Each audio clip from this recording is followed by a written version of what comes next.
encourage you to really work on that. Okay? Maslow's hierarchy is one model which you can also consider. Okay? Then let's try to take a look at this one first. Okay? Tama yung mga sagot ninyo. Ang sa akin kasi, I'm from HR, Human Resource Management.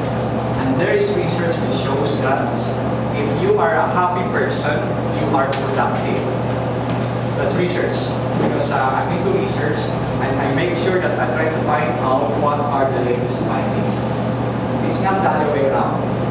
Just because you're productive, it will make you happy. No, that's not what is shown by research. It's nauuna dapat yung happy.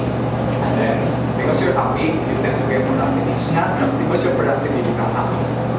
And then, tama yung masagot niya, kasi una, malaking bagay na meron kang self-esteem. That reason.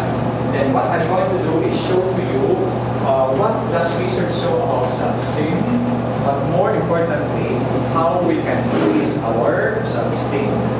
Do not have the idea that at 6 o'clock, malaki ng self-esteem nyo. No, it's a work in progress. It's a journey. But what is important is that we gain new insights and we learn the methods and how we can increase that. Okay, so, una, kasi urang lagi ko nag-start sa concept para we know what we're talking about. Anong idea nyo ng self-esteem? I-simplify natin para madali siyang maintindihan mamaya. Anong idea nyo ng self-esteem? Don't worry, kasi kung sabihin ko, pag mali ang sagot, ano ba yan?